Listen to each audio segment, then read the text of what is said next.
We just entered the next phase of the global economy. Take a look. The Federal Reserve Bank is now cutting interest rates. Canada is cutting interest rates. China is now cutting rates, and countries across Europe are also cutting interest rates. Central banks will generally cut interest rates as a way to stimulate the economy by making borrowing money cheaper, because then that will entice consumers to go out and spend more money, and it'll also entice the government to go out and spend more money. And we've also seen some countries, on the other hand, now start to protect themselves against any sort of potential economic uncertainty by buying things like precious metals. Take a look. We've seen China ramp up their gold buying, Russia has been ramping up the gold buying, and even India has been loading up on gold. And this is part of the reason why we've seen gold prices surge over the last 12 months. Now, I already know what you're thinking. Well, what's happening here in the United States, Jaspreet? Well, let's start by taking a look at our central bank, the Federal Reserve Bank, and here's what it says on their website. The Federal Reserve does not own gold.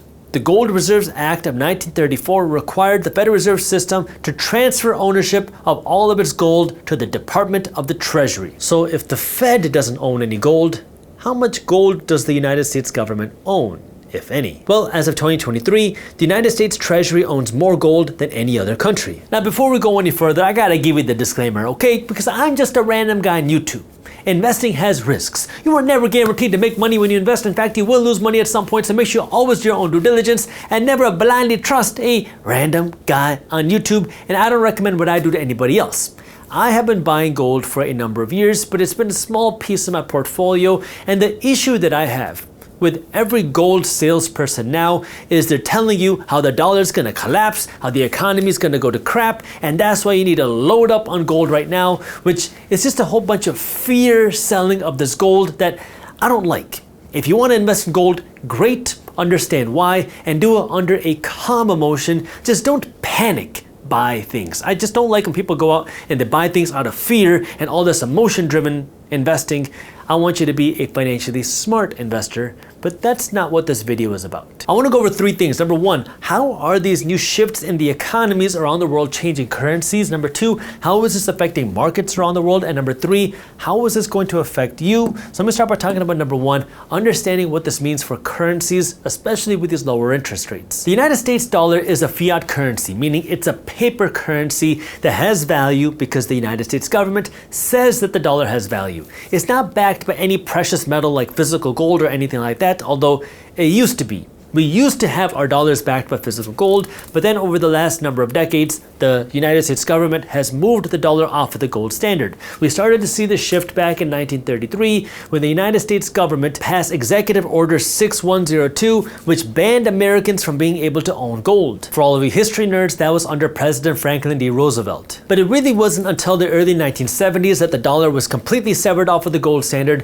when President Richard Nixon in 1971 completely took the dollar off of the gold standard, which meant that the government could borrow essentially infinite amounts of money from the Federal Reserve Bank because we no longer needed more gold stores in order to justify more money printing and spending, which meant the dollar was no longer backed by physical gold. And that was really when our money became a fiat currency. And now you might be wondering, well, is there a consequence to this? And if so, what is the consequence? And there is. And one of the biggest consequences is, of course, inflation. Now, we've been covering all of this in Market Briefs. Market Briefs is my free financial newsletter where every day my team is breaking down what's happening in things like the economy, the housing market, the stock market, the crypto market, and the global economy into a fun, witty, and easy to read newsletter. You can read Market Briefs in less than 5 minutes every morning, and it's completely free. So if you have not joined Market Briefs yet, I got the link to how you can join down in the description below. Now let me diagram how all this works. Let's assume that this is the United States government, and the government generates $1 trillion from its taxes. Remember, the government has many forms of taxes. We have income taxes, we have sales taxes, we have property taxes, but let's assume, just for simplicity, that the government generates $1 trillion in taxes. Now you might think, well, if the government generates $1 trillion in taxes, it should spend $800 billion. That way it has $200 billion to put into reserves, into savings, into some other sort of investments. That way, just in case something bad happens, like a pandemic, we have some cash savings to fall back on. But that's not what has been happening. Instead, we generate $1 trillion from taxes, and then the government will go out and spend something like $1.2 trillion. Now you might wonder, well, if the government is spending more money than what it brings in, what does it do? Well, it has to borrow this additional $200 billion. Where do they borrow this money from? They could borrow it from regular people like you and me. They can borrow this money from other countries like China and Japan. Or they can borrow this money from the good old friends at the Federal Reserve Bank, because if you remember back in 1971 when the dollar was taken off the gold standard, this gave the Federal Reserve Bank more ability to print more money, because before the gold was like collateral. If you wanted to print more money, you needed more gold, more wealth, more collateral to justify more money printing.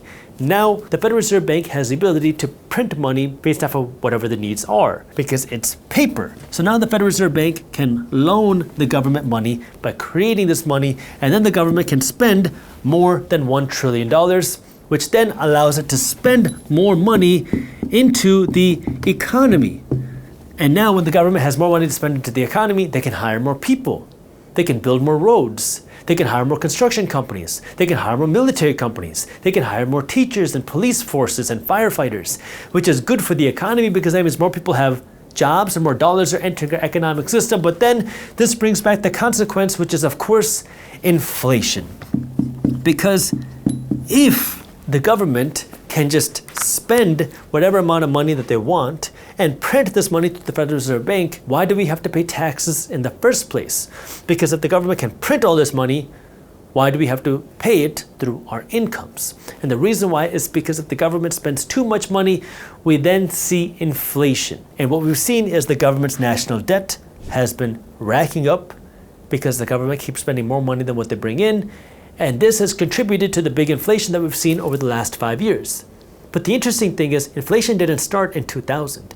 We've been seeing inflation for many decades. The Federal Reserve Bank just wants to see 2% inflation because they believe that this 2% inflation is low enough that it doesn't affect the everyday consumer in a way that would negatively affect them day to day.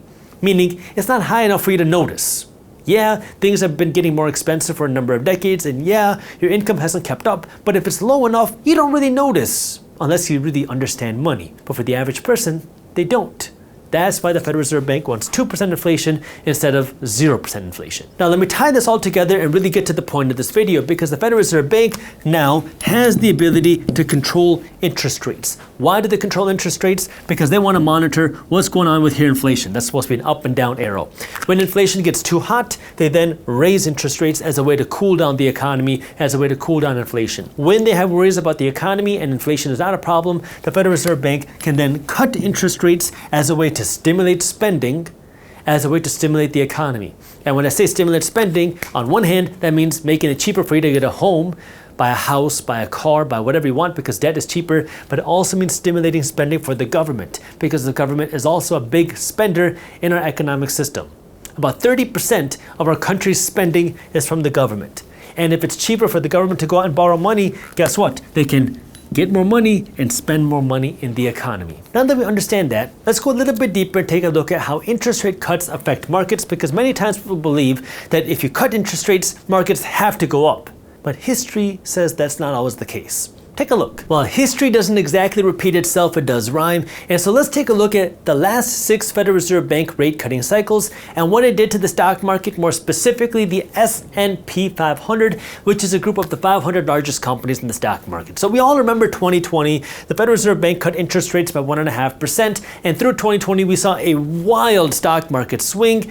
But over the year, we saw the stock market rise by around 16%. Back in 2019, the Federal Reserve Bank was also cutting interest rates. If you remember, back in 2019, we were already in a supposedly strong economy, but the Federal Reserve Bank began cutting interest rates preeminently because they were worried about a potential economic slowdown ahead. So the Federal Reserve Bank cut interest rates by 0.75% in 2019, and the markets rose by 28% over the year. Then let's go back to 2008, the Great Recession. And during that time, the Federal Reserve Bank cut interest rates by 4.75%, and markets still fell by over 38%. Let's go back to 2007. This is when there was worries about the economy. In 2007, the stock market also broke a new record high, but the Federal Reserve Bank was cutting interest rates out of worries of our economy. They cut interest rates by 1% and the stock market rose by 3.5%. Let's go back to 2003. In 2003, the Fed cut interest rates by 0.75%. Markets rose by 26%. And then we go back to 2001. The Fed cut interest rates by, again, 4.75%. This is the dot-com bubble, and markets fell by over 9%. So yes, you can cut interest rates and still see markets fall, or you can also see markets rise. There's a difference between the stock market and the economy. Yes, they are correlated, but they don't move linearly. The goal with cutting interest rates is to stimulate the economy, to spur spending, which can then have an impact on the stock market. But there is a distinction between the stock market and the economy. And this really brings us here. What does this mean for you as a smart investor? And there's 3 questions that I want you to ask here. Number 1, what is your strategy? Number 2, what is your goal? Number 3, what is your asset? So if we start with the strategy, there's 2 general strategies that I like to talk about. One is being a passive investor, one is being an active investor. Passive investing, otherwise known as dollar cost averaging, is a set it and forget it strategy. You're going to invest your money into a portfolio of funds, whether it's ETFs, index funds, mutual funds, and you're going to set it and forget it. I like to call it CPA, consistent, passive, and automatic. And so now every week or every 2 weeks or every month, every time you get paid, your money is going to be invested into your portfolio of funds. When you have market craziness happening, you don't change what you do. It is consistent, it is passive, it's automatic. Whether the market's up, whether the market's down, whether the market's crashing, whether the market's booming, you just stick with this, assuming that you're investing in good funds. That's how you win as a passive investor. If you're more of an active investor, what many people call fundamental investing, you're investing in individual companies, you're investing in individual real estate, you're managing this yourself, you're not trading. I'm not talking about trading, I'm not an investor. Trading is gambling to me, but as an active investor, now it's a different game. You make money, and now you're going to put it into this bank account that's waiting to be invested. So now when you see a good opportunity, maybe you see a market opportunity, you see a market crash, this creates an opportunity to buy. Or maybe you see an asset-specific opportunity, you see a new financial trend, you see an opportunity that you want to capitalize on. This is where then you deploy this cash that you put into those assets, but you have to know your strategy, because the mistake that so many people make is they say, I'm a long-term investor. I'm going to invest in index funds and ETFs that give me exposure to the S&P 500. Great.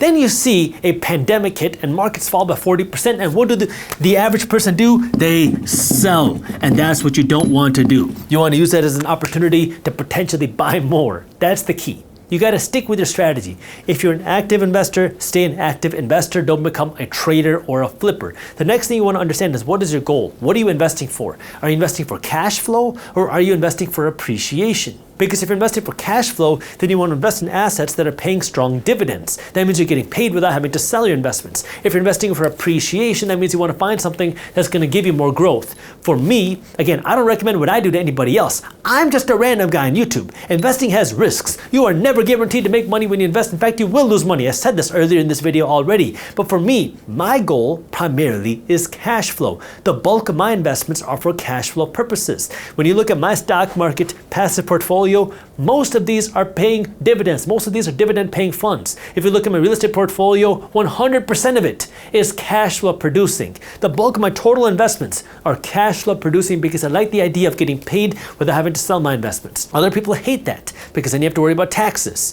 But for me, that's what I like. So my goal is cash flow. Other people like the growth, the appreciation. You got to find what's right for you. And then you got to understand what's the right asset. Do you want to invest in stocks? Do you want to invest in real estate? You want to invest in both. For me, I have 5 primary assets that I invest in. Number 1, I invest in my own business, Briefs Media.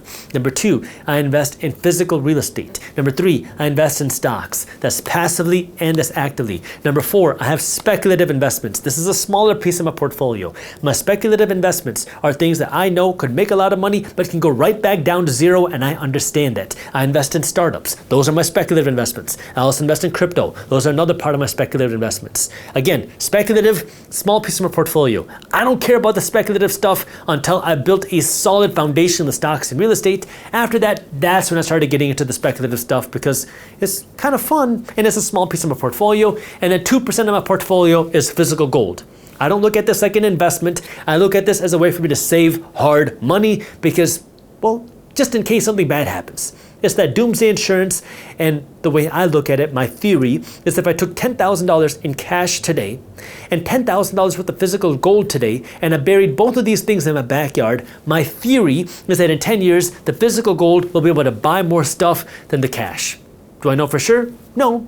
But gold is a small piece of my portfolio as a sort of insurance, and this is where now your job is to understand the things that are happening in the economy and be a long-term investor, that we can find the opportunities and build wealth and not get caught up into the day-to-day emotions, because unfortunately, that is the way to lose.